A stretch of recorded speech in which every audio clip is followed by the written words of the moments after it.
President Sara Duterte matutulad daw kay Chief Justice Renato Corona.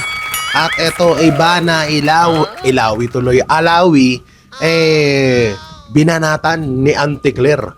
At ito, sikat na artista na si Joshua Garcia ay nadamay dahil kay Vice President Sara Duterte. So yung mga brateros, mga kabiyaya, isang mabiyayang araw po sa ating lahat. At eto, marami po tayong mga pag-uusapan na patungkol sa politics world. Dumighay pa nga ni, excuse me. So yung mga brateros, eto, malupit to, no? So grabe ngayon, lahat ng loyalistang tsangang vlogger ay nakadepende po or nakapokus lang po sa akin. Dahil nga doon sa kay Boss D, no, yung about doon kay Boss D, about doon sa kaibigan nila na naging corn beef, yung tawag dito at kung ano-ano pa yung mga pinagsasabi nila sa akin. So ngayon, ayan muna yung pag-uusapan natin ngayon. Maraming mga vlogger na yun nga yung binabana sa akin na paulit-ulit yung sa 13 anyos daw na inasawa ko. 13 anyos pero malaya ako. Putela, hindi birong kaso yun. Sira ulo kayo. At ang malapit dito, yung bahay ko daw, butas-butas. Scammer daw ako. So lahat sila nakapokus ngayon sa akin kasi nga natatakot sila na ilabas kung sino ba talaga si Boss B na nagpopondo or dinadaanan ng pera para ponduhan ng mga vloggers at ang mga pages, mga trolls na pumuputakte or bumabanat, winawalang niya ang mga Duterte at mga supporters ng mga Duterte. Ang malapit dito, hindi nila pera yun. Pera natin ang pinangbabayad sa mga yun. At ang isa pang pinakamalupit dito, mga barateros, mga kabiyaya, iniingatan nila na lumabas ang pangalan ni Boss B kasi nga, lahat sila ay malilentekan. At ang pinakamalupit, ang isa sa pinakamalupit pa rito, mga barateros, nalaman natin kung sino yung mga bayaran na mga vlogger. Kung sino man po yung nag-content sa video ko or kung sino man po yung nagalit sa video ko about kay Boss B na nagbabayad sa kanila, na nagpupondo sa kanila, anak ng teteng naman. Kayo mismo ang nanglaglag sa sarili nyo. Bakit? Bakit kayo magre-react kung hindi naman pala kayo binabayaran ni Boss B? So yan yung mga pag-uusapan natin, mga banateros. At syempre, don't forget to like, share, comment, and subscribe sa ating YouTube channel. Paipindot na lang din po yung bell button para lagi kayong updated sa ating mga video araw-araw. So naikwento ko naman na kung paano ko nakilala si Boss B. At nakikwento ko rin naman na kung sino yung mga vlogger na nakakakilala kay Boss B. At hindi ko na para i-mention yung kanilang mga pangalan. Nandun naman na yung video, di ba? So masasatotosin, marami pa akong nailabas noon na natabunan na ata ng mga upload ko na about sa voice record, di Boss B sa akin, about sa screenshot, sa mga Team A, Team B, Team C, Team D ng mga vlogger na mga binabayaran. So, malupit nga yan Alam nyo, itong si Boss B, sobrang yaman nito.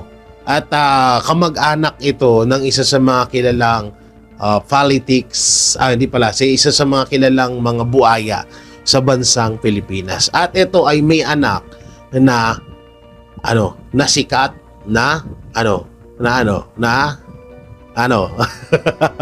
ayoko magsabihin. Patagal-tagalin muna natin, mga banateros, mga kabiyaya. Hindi naman din pwede.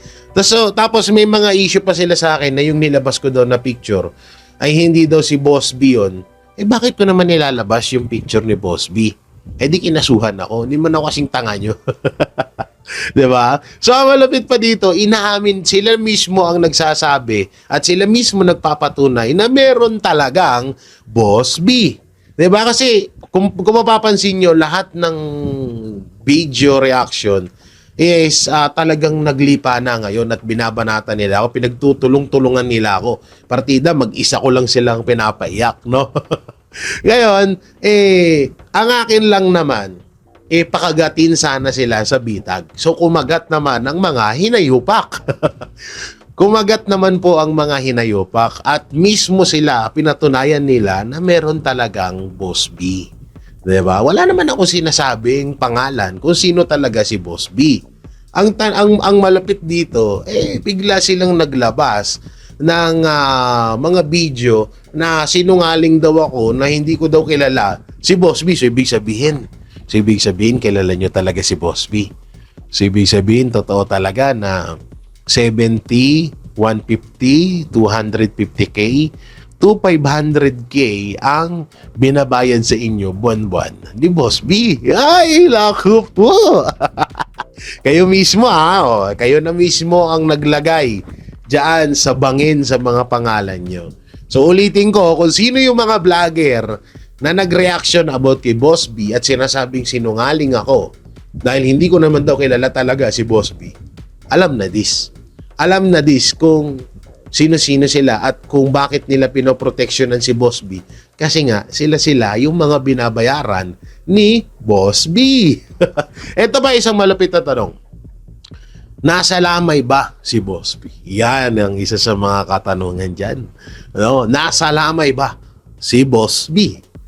Ha? Nasa lamay ba si Boss B? Paano ba? Kasi nandun si Trililing tapos si Anli Virus at yung high-tech na Araro. Yung Araro, yung pangsaka. Yung Araro, yung nakaganon, yung mahaba, yung baba.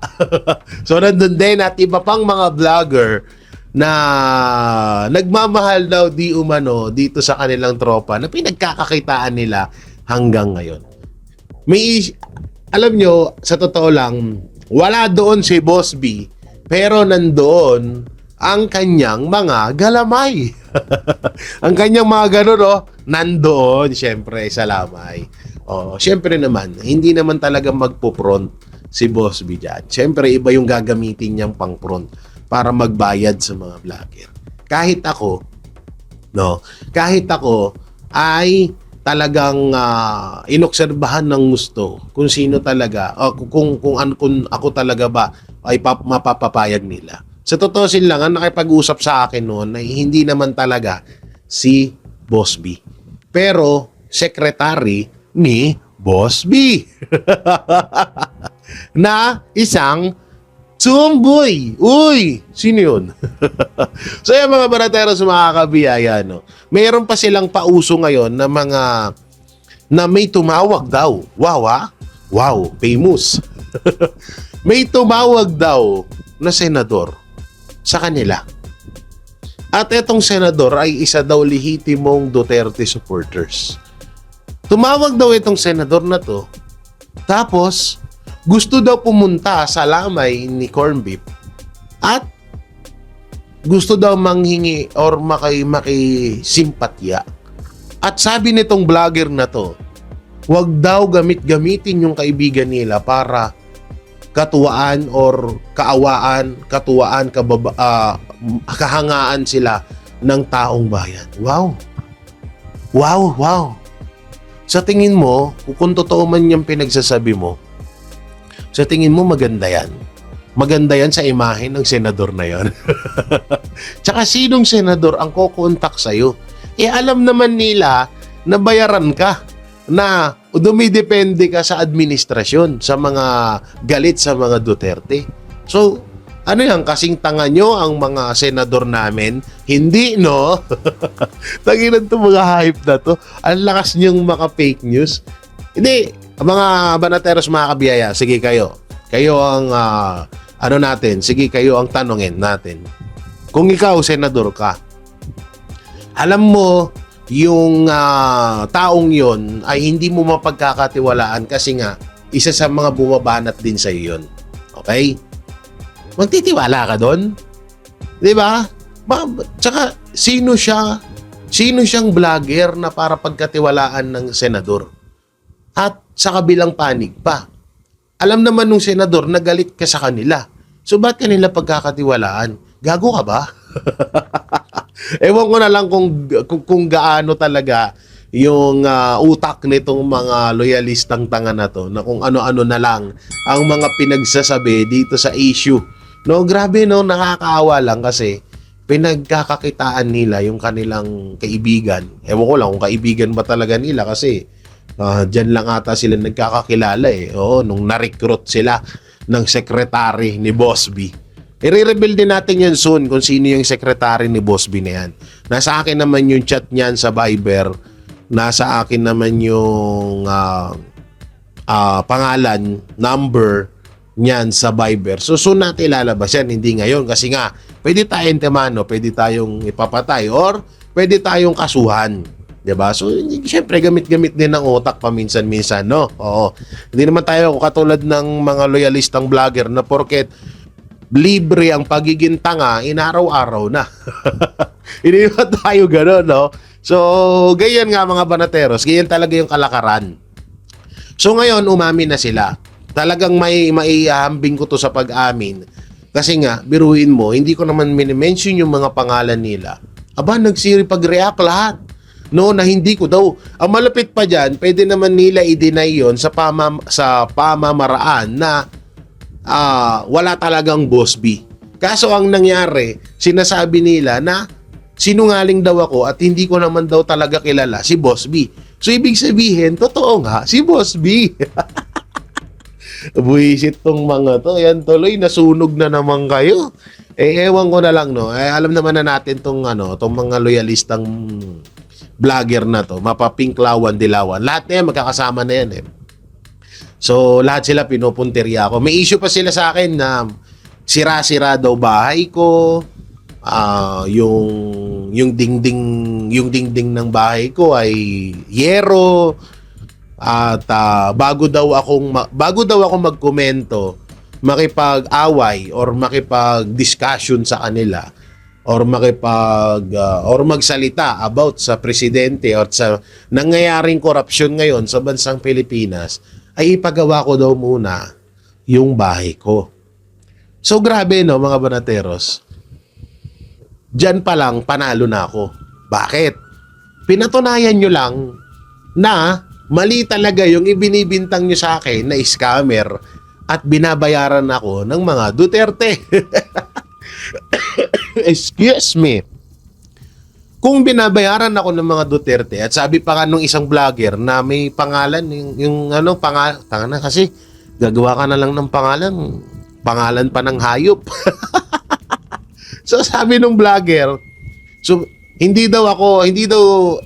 ako daw ay sinasahuran ng mga Duterte ng 250,000. May kasama pa daw na kotse at may kasama pa daw ng mga kondo.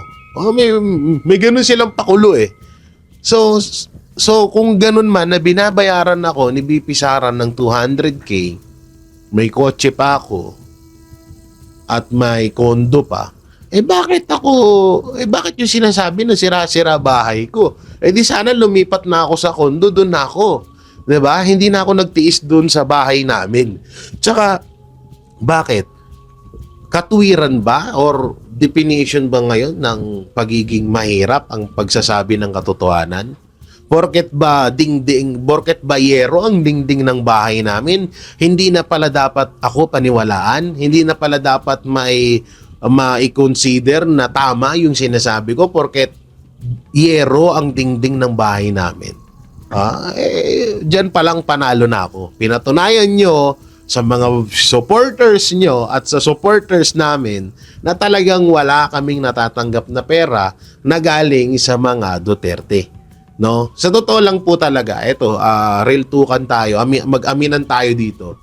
Sa Banateros Brothers, ako, hindi ko naman dinadawn yung sarili ko, pero sa lahat ng Banateros Brothers, ako po ang pinaka mababang antas sa pamumuhay sa kanila.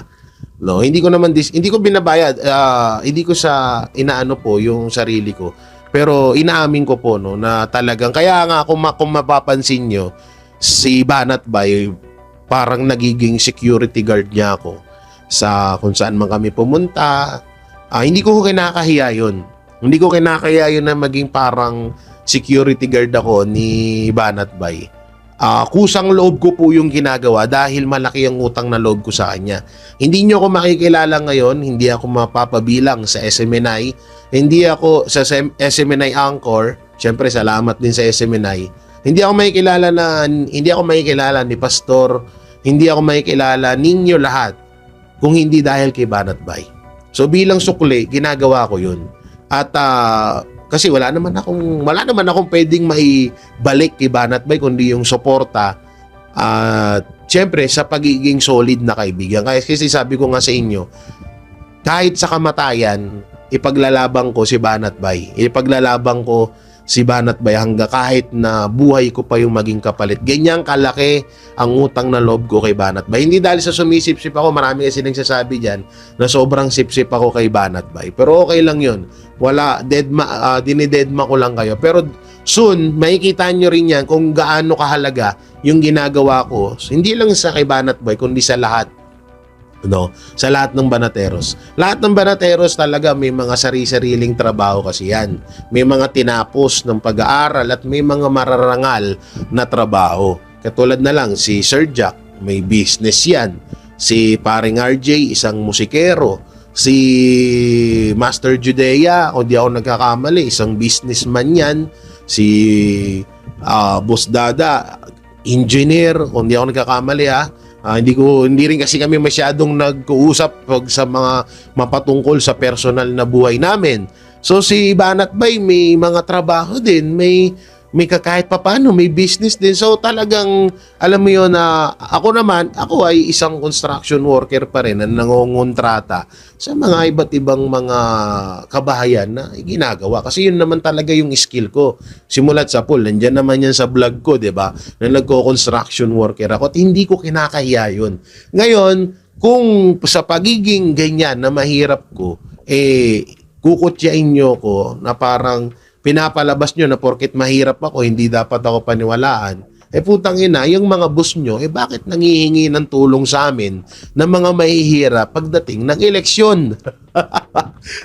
Hindi ako nasasaktan sa mga pangbabash nila na mahirap ako.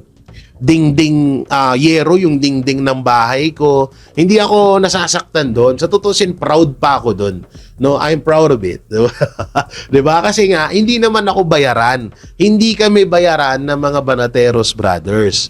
No, sabi ko nga sa inyo, kayo mismo nagpatunay na hindi ako nababayaran. So ibig sabihin totoo lahat ng kinuwento ko na inooperan ako ng sandamakmak na pera, kesyo may sasakyan, may pera, may protection, pero hindi ko tinanggap kasi nga, kaya kong mabuhay sa sarili kong pamamaraan. Kaya kong magsipag. Kahit sabi ko nga sa inyo, kahit mawala itong YouTube, mawala yung social media, lahat, kaya ko pa rin mabuhay ng paulit-ulit. Dahil una-una, may trabaho at hindi ako tamad, kagaya nyo. O ngayon, itong pinakamalaking tanong. Yung pera ba na kinikita nyo sa paninira nyo sa mga Duterte, madadala nyo ba sa hukay yan? Although ngayon, sarap buhay kasi, syempre, paldo-paldo sa buwan-buwan na sahod. Tututusin, kinsenas nga. Kinsenas at di ba? Susunod na buwan, paldo-paldo kayo. Ang pinaka-tanong dyan, yung tropa nyong naging corn beef, nadala niya ba sa hukay yung pinagkakitaan niya na tawag dito na panggagago niya sa mga Duterte, di ba hindi? So, mga Banateros, mga kabiyaya, sila mismong nagpatunay na tama ang sinasabi ko. Na totoo ang sinasabi ko na inoperan ako ng ilang ulit para lang kumampi sa administrasyon or para ipagtanggol ang administrasyon. At hindi ko rin naman sinasabi, nakautusan yun ng administrasyon kasi yun ang sabi sa akin. No, mag-vlog ka, kahit 3 sa isang araw or isang beses ka mag-video, ipagtanggol mo lang si Martin Romualdez, si Marcos Jr., labanan mo yung mga vlogger na umaaway sa kanila, sasahod ka ng ganito, ganyan, may kotse ka pa. At eto nga mga Banateros, ay pag-usapan na natin itong about po kay Joshua Garcia. Joshua Garcia nga po ang pinuputukan ngayon, no? Pinuputukan ng mga anti-DDS o anti-Duterte supporters anti-Duterte. Etong si Joshua Garcia. So ito po, makikita nyo dyan sa screen. Sabi dito, katakot-takot na pag-cancel ang inabot ng umano'y silent diehard supporters DDS na si Joshua Garcia. Dahil dito, tila naglinis muna ng mga bakas ang aktor at nag-unfollow kina BP Sara at Senator Alan Peter Cayetano. So sa madaling salita, mga banateros, mga kabiyaya, ay etong si Joshua Garcia ngayon ay ginigipit or parang may kumokontrol na, oy, wag kang magpakita ng suporta. Wag ka muna magpakita ng suporta sa mga Duterte, baka mamaya makansela yung mga proyekto mo, yung mga endorser, yung mga endorser mag-cancel ng ibabayad sa iyo or trabaho sa iyo. So ganyan ang kalupit ang kapag nalaman nila. Kaya nga kung magtataka kayo kung bakit hanggang ngayon wala pa tayong mga nakikitang mga artista na lumalaban sa korupsyon, kasi nga siguro may iilan talaga, pero yung mga sikat na mga artista na ngayon nakakalibel ni Joshua Garcia, wala tayong nakikitang lumalaban sa korupsyon. Sa halip parang sinusuportahan pa nga nila, 'di ba? Parang sang-ayon pa sila sa nangyayaring korupsyon.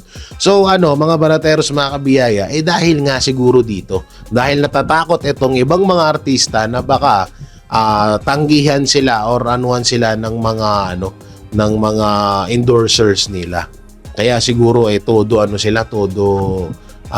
mo yun, todo panggap, todo tago ng kanilang tunay na saloobin mapatungkol sa nangyayaring korupsyon ngayon.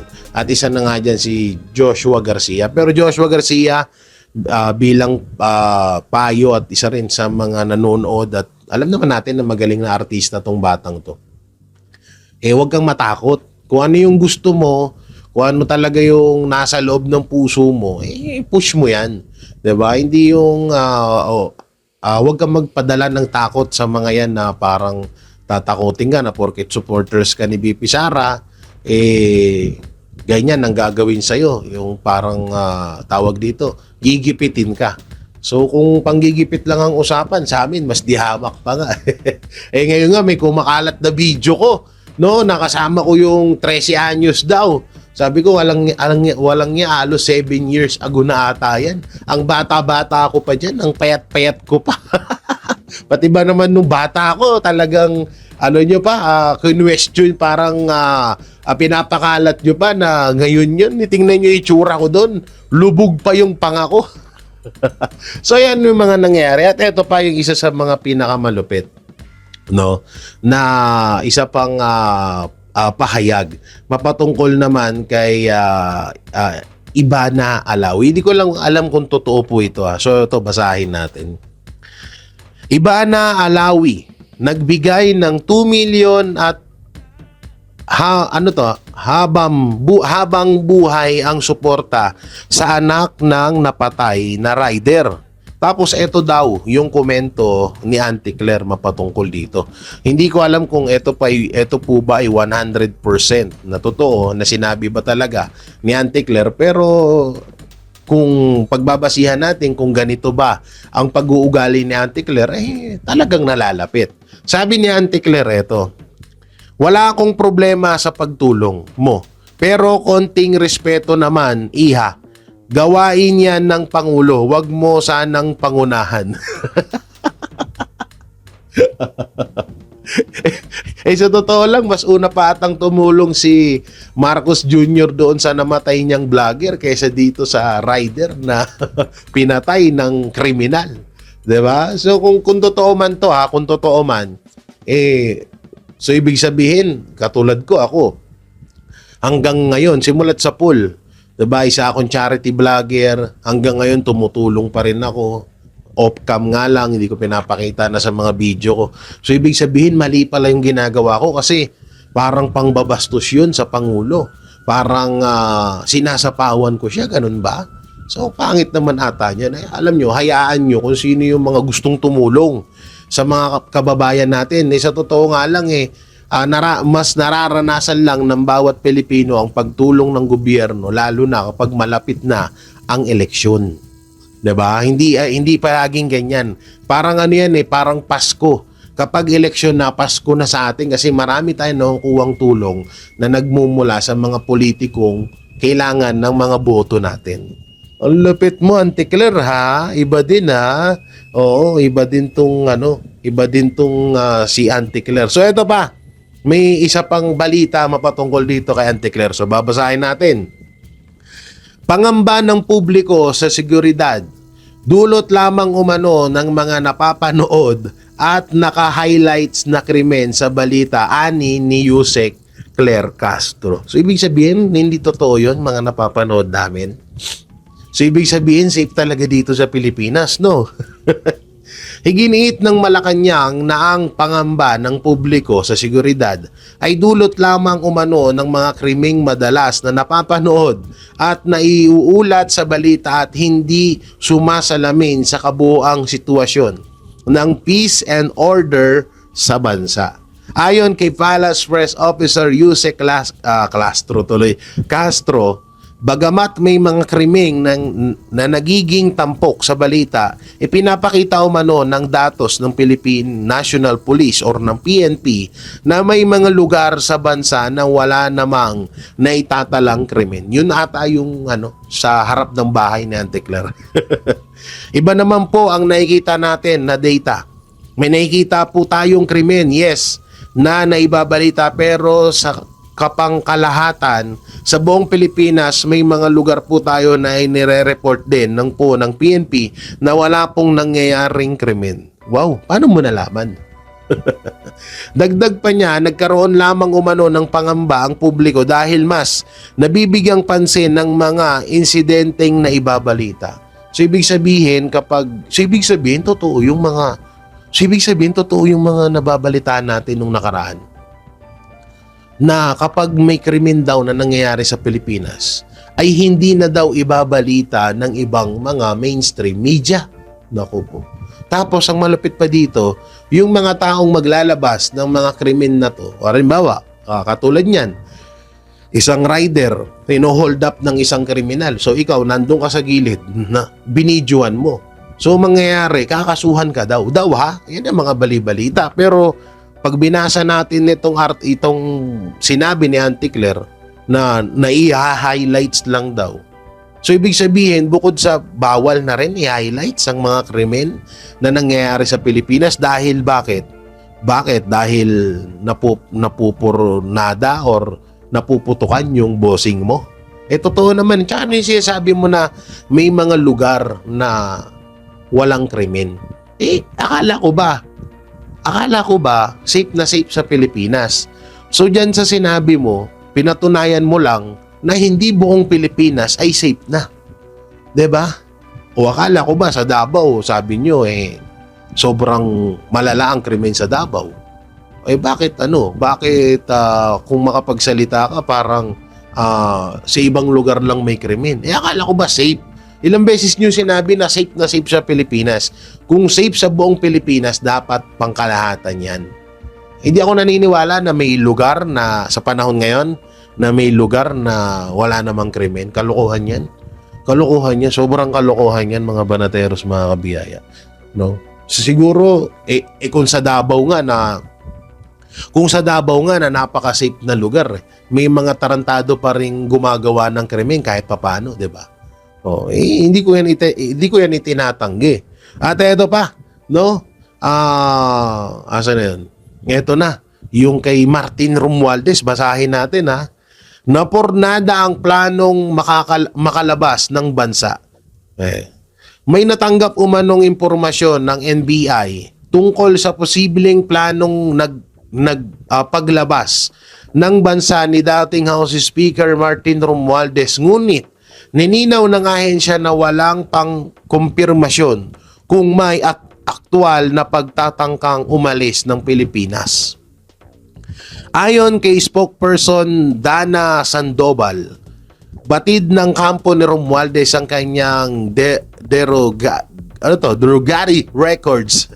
At ang umiiral na mga, mababash na naman ako dito, pero okay lang, restriction na pumipigil sa kanyang paglabas sa bansa. Kung sakaling magkaroon ng aktual na pagtatangka, sinabi niyang ipapatupad ng BI ang umiiral na mga batas. Grabe. Tapos binalita nila na hindi daw makalabas-labas si Martin Romualdez sa ibang bansa, pero yung totoo, nasa ibang bansa na talaga. Kagaya lang, kung matatandaan nyo, si Saldico, di ba? Umalis yan si Saldico, tapos mga isang linggo, tsaka nila ibinalita. Ganun na ganun din ang mangyayari dyan. Malamang sa malamang, wala yan dito sa Pilipinas, Martin Romualdez. Sana ngayyaring katulad nung rally na Iglesia ni Cristo na biglang dumami ang tao, kinakabahan-kabahan din yan sila. Kapag nakikita nila nagtitipon-tipon ng taong bayan, kinakabahan yan, kaya antimano, nakaprepare na yung mga liliparan nila pa ibang bansa. Huwag nyo kaming paglolokohin no?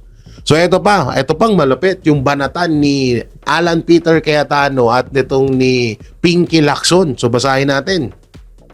Sino ba ang may larawan kasama ang mga diskaya? Oh, wow. Ito ang tanong ni Senator Alan Peter Cayetano habang muling kine-question ng mga aligasyon ni Senator Panfilo Pinky Lacson kaugnay ng umano'y ghost project sa Taguig. May ghost project ba sa Taguig? Ayon kay Cayetano, sa kabila ng pagbaha sa iba't ibang bahagi ng Metro Manila, hindi umano nakaranas ng malawakang pagbaha ang Taguig, ngunit ito pa ang iniimbestigahan. Ganoon naman talaga Senator Alan.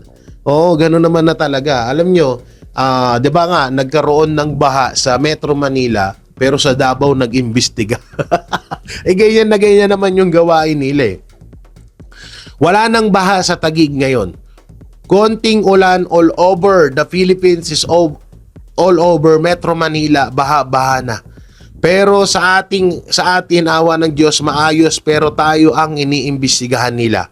Kasunod nito, inusisa ni Cayetano ang kaugnay ni Lacson sa pamilyang Diskaya na may mga kumpanyang sangkot sa mga kontratang pampamahalaan. Meron daw Diskaya project. Sino nga ba ang may picture kasama ang mga Diskaya? 'Di ba si Pinky Lacson? Ayon ni tawag dito ni Senator Alan Peter Cayetano. Alam nyo, ako tiga Taguig din. Oo, dati talaga. Grabe talaga yung baha dito. Pero ito yung nakakatuwa, mga banateros, mga kabihaya. Malapit kami sa Laguna Bay, no? Malapit kami sa Laguna Bay. So talagang kung pag may malakas na ulan, may bagyo, no, talagang babaha sa amin. Pero noon 'yon, hindi na ngayon. No, ako mismo lihitimo tiga Taguig na kung sakali man na may ghost project dito si Alan Peter Cayetano, si Senator Alan Peter Cayetano, kahit na tiga Taguig ako, babanatan ko yan. Pero wala akong nakikita. At hindi na bumabaha dito. Yung mga kalsada namin, okay. Yung mga kanal namin, palagi nililinis dito. Hindi kasing dumi ng utak nyo ng mga loyalistang tanga. No, mas malinis pa yung kanal namin kaysa sa mga utak nyo mga loyalista. Yung mga kalsada namin dito hindi bitak-bitak. Pumunta kayo sa C6, tignan nyo yung mga flood control, maayos na maayos. At meron pa dito na dam na naggagawa or pinaghihiwalay-hiwalay niya yung mga basura. Kaya kung sasabihin nyo na nagbabaha, siguro kapag sobrang grabe naman na yung ulan, pag siguro sobrang grabe na yung tawag dito yung bagyo, talagang babaha. Ikaw ba naman, halimbawa 3 days na umulan tapos sobrang lakas, puta, nababaha talaga yun. Una-una i-stack na yan, i-stack na sa Makati yan, i-stack na sa Pateros yan, i-stack na kung saan saang karugtong ng daluyan ng kanal sa mga iba't ibang bayan. Diba? So talagang normal kung magbaha man dito sa amin, miminsanan lang. Hindi katulad ng sa Maynila at sa ibang lugar na kapag konting buhos ng ulan, baha agad. Hindi yan ganito sa amin, no? So, speaking of Alan Peter Cayetano, excuse me, may isang vlogger na si Boy 10 million at hindi nabigyan. Hindi ko na lang pala ipapalabas dyan. Ito yung sinabi niya. Babasahin na lang natin. Hindi na lang natin papakita dyan, ha. Tanong lang po, normal pa ba si Alan Peter Cayetano? Yan yung komento niya. Alam mo, di hamak na mas normal si Alan Peter Cayetano sa'yo, Mike Tae. Bakit? Si Senator Alan Peter Cayetano, matalino, senador, at talagang alam mo kung ano yung mga pinaglalaban niya. Eh ikaw, alam mo ba pinaglalaban mo? Eh may mga nabalitaan pa nga ako sa'yo na nanghingi ka daw ng 10 million, hindi ka napagbigyan, at nung hindi ka napagbigyan, bigla kang nag-walk out at siniraan yung dati mong pinagtatrabahuhan. 'Di ba? Dati, todo promote ka. Ay, wag nyo sige dito kasi. Tangina, nung hindi ka lang napagbigyan ng pera, nagtampururot ka. Kaano-ano mo si Angel Locsin? Si Angel Locsin, hindi lang napagtanggol ni Senator Robin Padilla. Nagtampururot na. Pati ikaw, ganyan din eh. 'Di ba? Alam mo, etong vlogger na to, kung kailan tong tumanda, tsaka siya naging isip bata. No? Ito ay isa rin sa pinaka-high fade or pinaka-mataas na binabayaran ni Boss B. Oy, ikaw Mike Tae nakita mo na sa personal si Boss B?